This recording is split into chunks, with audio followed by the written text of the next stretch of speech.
Olá amigos, sejam bem-vindos a mais um vídeo do meu canal. Eu sou o Lucas Knaip e vamos falar sobre Bélgica e Canadá. A vitória da Bélgica por 1-0, muito polêmica, com muitos erros de arbitragem e, é claro, uma atuação sofrível que no final das contas acabou vencendo. Foi uma vitória culposa, não houve intenção de ganhar, mas acabaram ganhando. É assim que define essa atuação horrível que a Bélgica teve. É uma atuação assim, ganha, não convence e ainda desmotiva no final das contas para as próximas rodadas, né? Pode até passar da fase de grupos que, sinceramente, né, o grupo não é lá um dos mais encardidos, né? Marrocos, Croácia, Canadá e Bélgica, né? A Croácia não jogou nada hoje, o Marrocos não jogou nada, inclusive o único time que jogou é o que está em último no grupo, é o Canadá, entende? É uma coisa que chama muita atenção isso, e assim, é um jogo que chama atenção muito pelos erros absurdos de arbitragem, 2 pênaltis não marcados para o Canadá, e assim, ridículos de não marcados, eram lances claros para interferência de VAR, havia brecha para isso e o VAR não interviu, e olha que é um VAR interventor até agora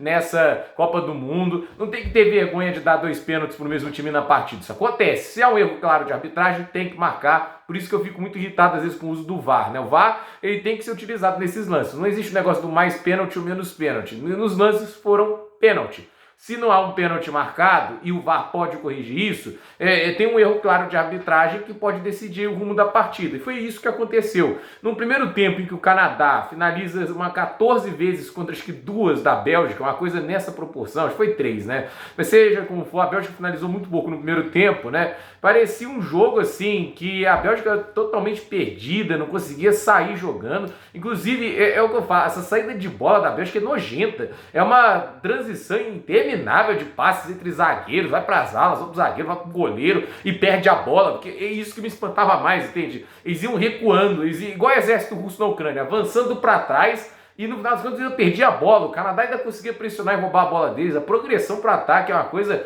tenebrosa e ainda para piorar, né? Tipo, os caras vão trocando assim 1 minuto de passe para o zagueiro para no final lançar a bola para o atacante. Aí deu certo uma vez, né? O Alderweireld acho que fez o passe, né? Inclusive o único zagueiro que eu realmente gostei na atuação da Bélgica foi o Alderweireld. O Dendocker nem é zagueiro, foi escalado de zagueiro pelo Roberto Martinez, mas fato é que o Alderweireld acertou aquele passe e o Batshuayi, né? O Bagshuayi, né? Um Bagri-Suhai, entende?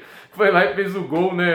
Assim, o Batshuayi ter feito o gol do título do Chelsea da Premier League com o Conte, né? E agora marcar esse gol da vitória, são as coisas que pouca gente consegue explicar, porque o resto da partida dele foi um negócio feio de ver, né? Uns erros de domínios ridículos, entende? Foi uma Bélgica, assim, eu não vi alguém da Bélgica tirando o Alderweireld jogando bem, nem o De Bruyne. O De Bruyne teve alguns lances ali, alguns passes, mas para mim foi pouco, né? E assim, a Bélgica mostra personalidade, a Canadá, melhor dizendo, mostra personalidade, né? Foi para cima, agrediu o adversário, obviamente um estilo de jogo que cobra muito fisicamente, no final do jogo nitidamente faltava gás, mas no final das contas incomodou muito a Bélgica, não deixou eles terem paz na saída de bola, foram um time bem combativo e, ao meu ver, mereciam pelo menos um gol, um empate. Uma derrota é muito injusto para o que foi essa partida, porque a Bélgica, tirando esse lance do Alderweireld, né, não fez nada, nada. Teve um lance ou outro ali que o Canadá muito bem conseguiu anular, teve uma hora lá que o De Bruyne faz um bom passo pro Batshuayi, tem um corte perfeito ali da zaga, mas de resto nada. Foi realmente o que a gente pode definir essa partida da Bélgica, um coletivo de nadas. E nem se defender bem se defendeu tanto assim. A questão é que os jogadores do Canadá, e talvez a maior crítica, tem o pé torto, porque eles têm uma pontaria muito ruim. 21 finalizações, só 3 na direção do gol, me ajuda a te ajudar, né? Acho que aí fica complicado. É uma pena que o Alphonso Davies, que fez uma partida tão boa, onipresente, o cara tá em todos os lugares, é um jogador extraordinário de futebol, ter perdido aquele pênalti. Mas aí é outro erro do Canadá, que o colocou para bater o pênalti tendo o Jonathan David em campo. O Jonathan David é batedor de pênaltis do Lille. Ele era o cara mais adequado para bater. Podia até não marcar, mas o Alphonso Davies não é um batedor de pênaltis normalmente. Ele é o líder da seleção, é o melhor jogador, mas você tem que deixar, assim, dar a César o que é de César, né? Dar ao atacante a chance dele marcar o gol, né? O Alphonso Davies está lá, mas num papel de construtor também. Ele obviamente vai finalizar, subir o ataque, mas sinceramente, ali eu achei essa decisão de dar ele a bola para bater o pênalti, seria simbólico em marcar o gol do Canadá, mas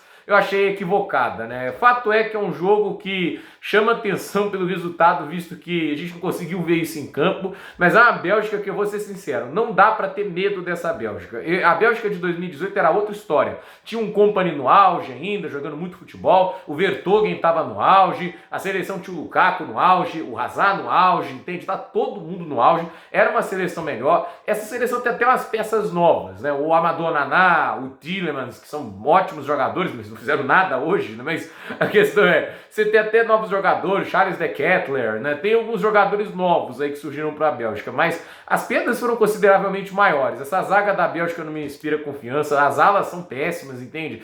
Você não nem percebe direito que eles estão jogando com alas, porque eles sobem mal para o ataque, defensivamente foram muito utilizados ali o Canadá soube usar muito bem as laterais. É uma seleção que está cheia de problemas e a gente pensa, se eles pegam um contexto mais talentoso com a organização do Canadá, perdem. Porque, sinceramente, só não perderam esse jogo porque o VAR não interviu nos lances e eles conseguiram, num bom lance ali, fazer o gol. Porque, de resto, foi um nada essa partida da Bélgica. A Bélgica teve uma estreia ruim, consegue os pontos, mas é uma estreia ruim. E numa Copa do Mundo ali, com um time ainda tendo alguns jogadores bons, como é o caso do bons, assim, apelido, né? O Kevin De Bruyne, world class, extraordinário, mas o fato é, depois de ter sido semifinalista na última Copa, né, a Bélgica acho que não vai querer, vai ficar feliz com oitavas ou quartas de final. Se bem que com esse futebol eu acho muito lucro chegar a umas quartas de final. Vamos ver o que vai ser o resto da Copa da Bélgica, mas o trabalho do Roberto Martínez já não é de hoje, é fraco. Esse trabalho tático da Bélgica é bem fraquinho, não convence, e a Bélgica mais uma vez vai sendo assim muito aquém do que se esperava. Dá para fazer mais. Eu acredito também que a Eden Hazard é uma lenda, tudo isso, né? Da Bélgica, claro, né? Um jogador com muita história no Chelsea, tudo isso, mas o Trossard é titular, né? Não dá para deixar o Trossard no banco pro Hazard hoje. Com todo respeito, eu adoro o Eden Hazard, mas o Trossard é titular hoje. Não dá para colocar o Hazard titular na situação atual. Gente, por esse vídeo é isso. Dúvida nos comentários, deixe seu like, se inscreva no canal, compartilhe esse vídeo e até o próximo vídeo.